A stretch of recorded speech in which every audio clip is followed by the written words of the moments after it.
Hey, what's going on, everyone? Anton Stetner here with the Real Estate Solutions Group. I gave this talk a little while back for the Vision Leadership Conference that we had here. It was actually really cool. Myself and Dan Reich, we were up on stage. We had the Seattle Seahawks, Blue Thunder band right behind us, and it's actually the only time I've ever been able to talk about something that's economics and it's actually turned into just a powerhouse. We would say something cool, then they'd pound out some drums. And what I wanted to do real quick is just quickly go through and review this presentation for you guys.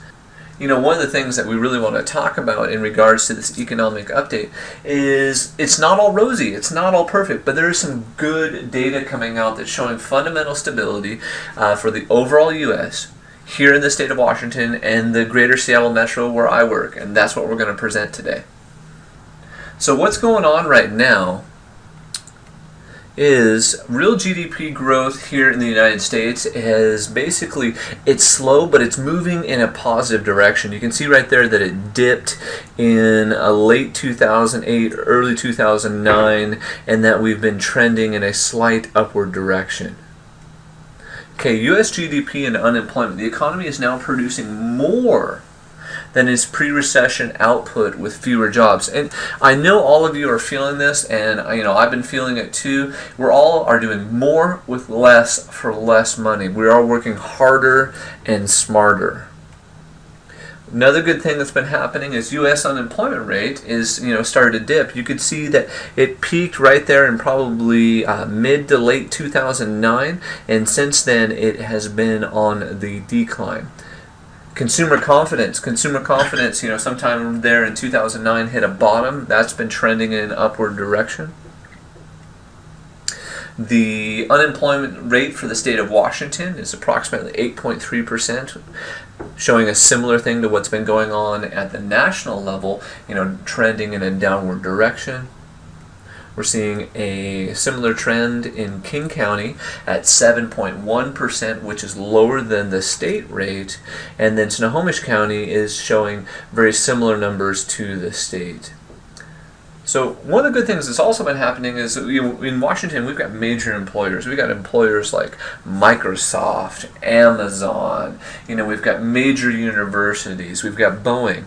Boeing, with one of them being our hugest major employers, especially for us that are located here in the Puget Sound, in Snohomish and King County, you're seeing that Boeing right now has over 7 years of commercial orders on its books. And so a lot of us have been feeling that here in the greater Everett area is there's just been a huge hiring frenzy going on.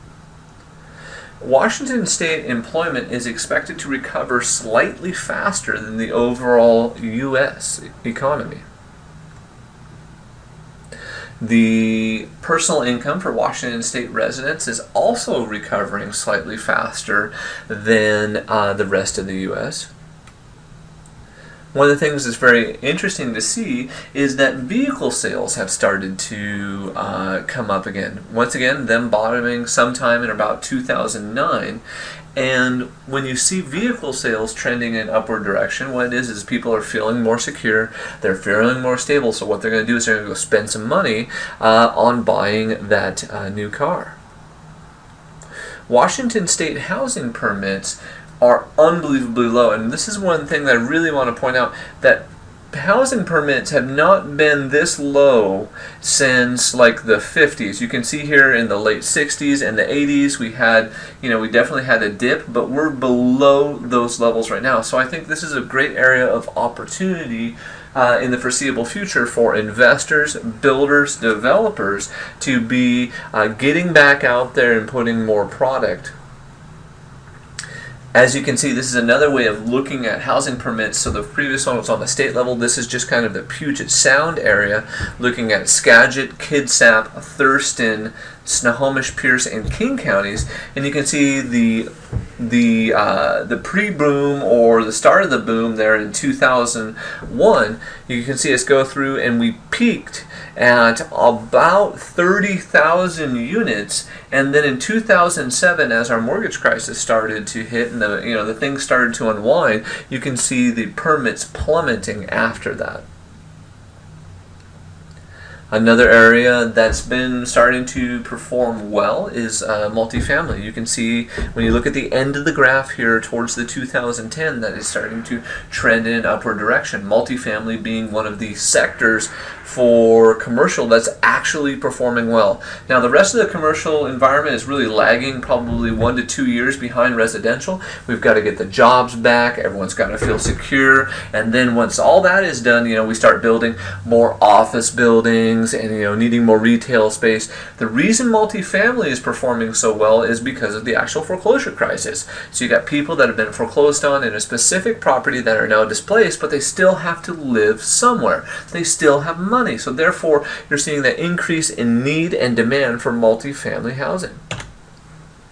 Washington State single-family home prices. This is the Case-Shiller Index, and it's showing that the Seattle Metro is showing price stabilization.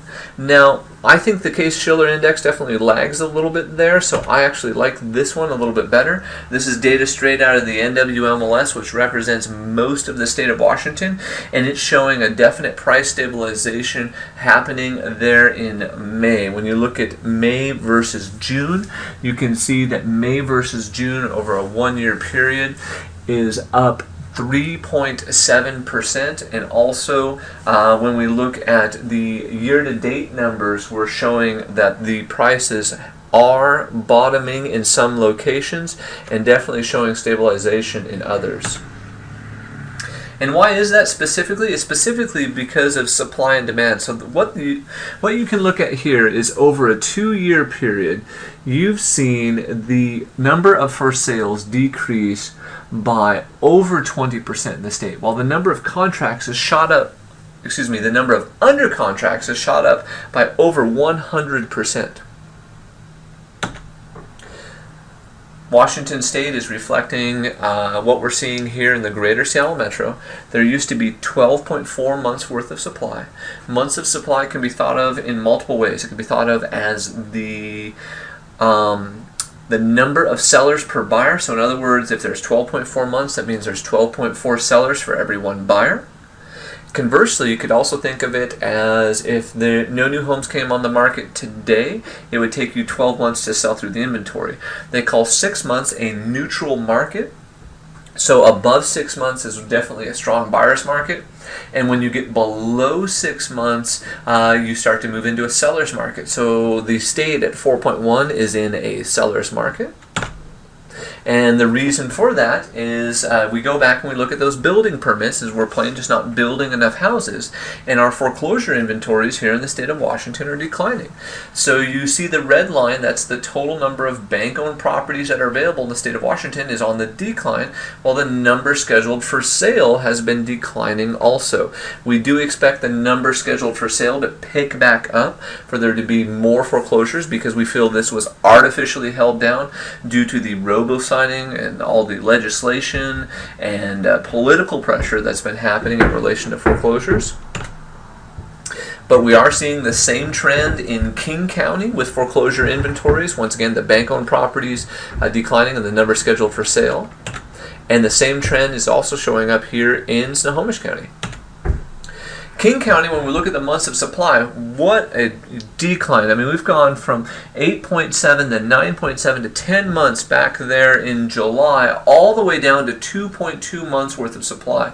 So King County right now is definitely in a very strong hardcore seller's market. Expect to see multiple offers in that below 400 price range. One of the reasons for that is just the simple supply and demand graph. You can see the number for sale properties over the last 2 years has declined by almost 37%, while the number of under contracts has gone up by almost 96%, and the total number of properties sold has increased by almost 16%. So the market is just plain improving.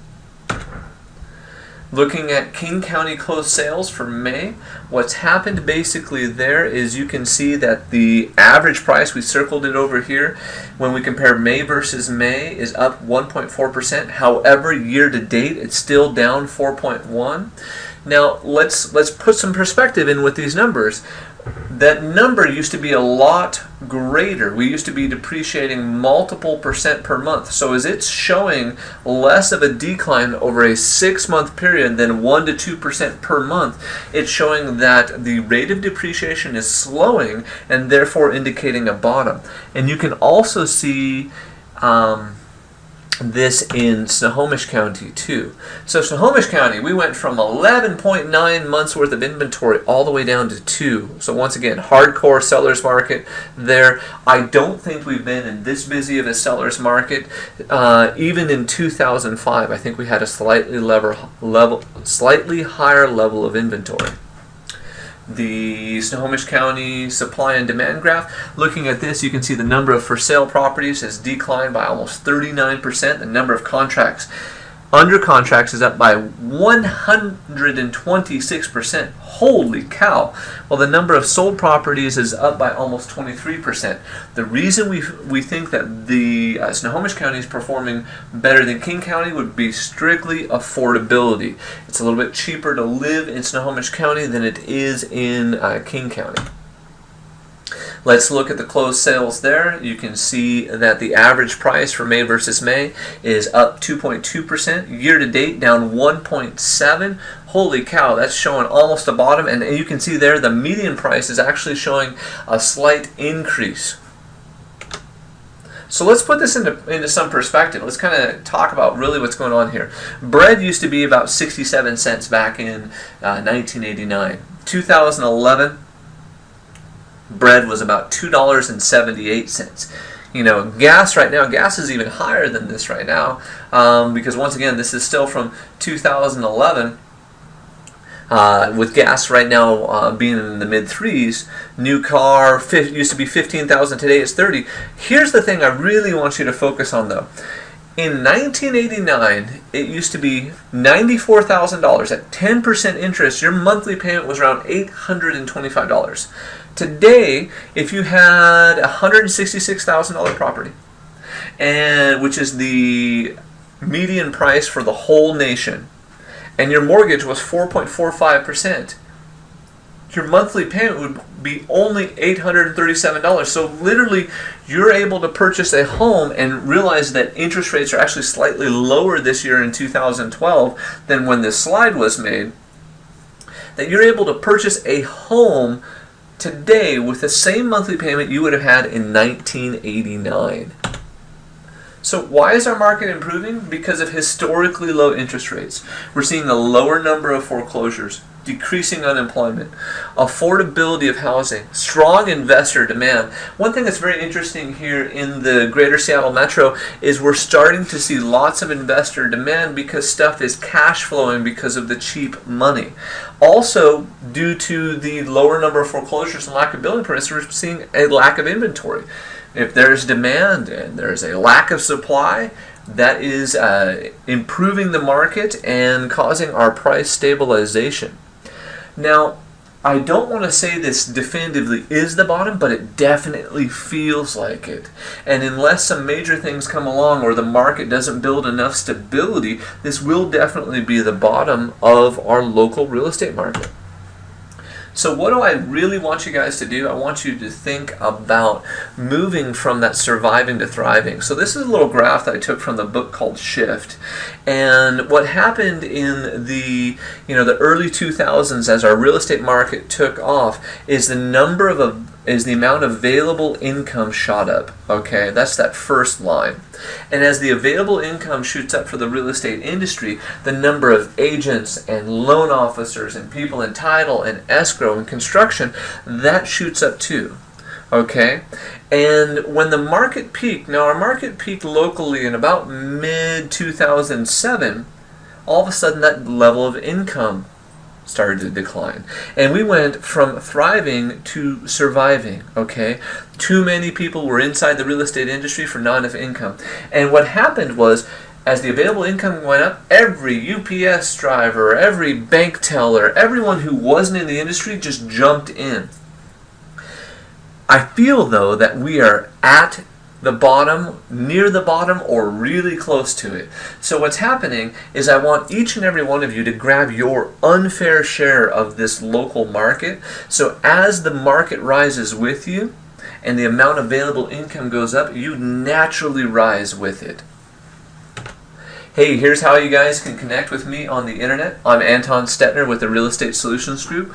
Please subscribe above, comment below, and we will update you more as we go. Thanks a lot.